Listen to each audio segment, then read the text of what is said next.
I've been starting to hear from more clients, listeners, and professionals who join my workshops that their companies are starting to mandate more days in the office, going from 3 days to 4 days. And some companies like Amazon and Goldman Sachs requiring 5 days in the office. And yet there are some companies that remain a bit more flexible, like Zoom, Booking, Deloitte, Deutsche Bank, just to name a few. I've just recently received some interesting data this week from MHP Group with surveys conducted by International Workplace Group in the back half of 2024 amongst hundreds of recruiters and workers. And what they found was that employees are pushing back against rigid return to the office mandates. And these recruiters have reported a big surge in candidates seeking more flexible hybrid work options.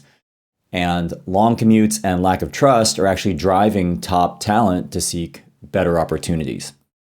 What's interesting is that research, including some done by Stanford professor Nicholas Bloom, shows that hybrid setups can actually boost productivity.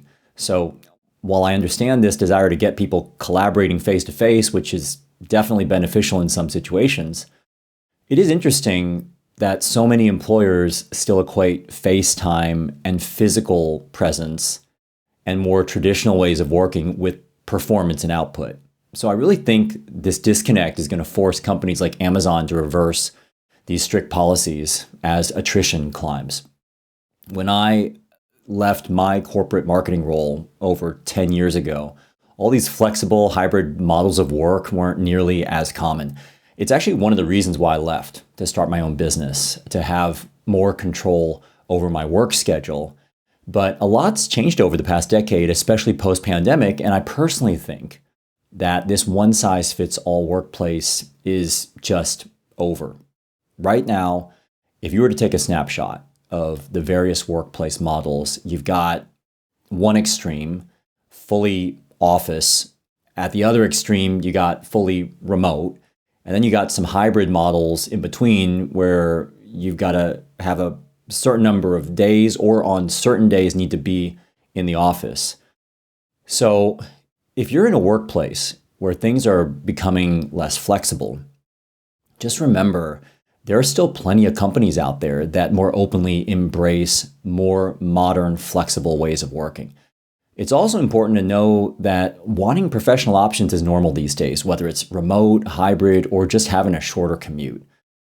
Now, I know that in some industries or roles, you may not have that luxury of having a choice over how you work. And I get that flexible working is not an option for everyone.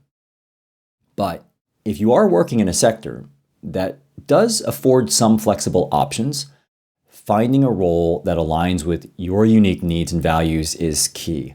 If you like being in the office, go for it. But if you want to be able to work flexibly for either personal or professional reasons, it's important to just try and honor that desire, which I personally put up there alongside more traditional criteria like salary or company culture. Ultimately, your career should ideally empower you to have both a rewarding professional life and also a fulfilling personal life. And these days, the good news is that in some cases, you do have some choice in the matter. I really feel like you owe it to yourself to try and find a place that offers both.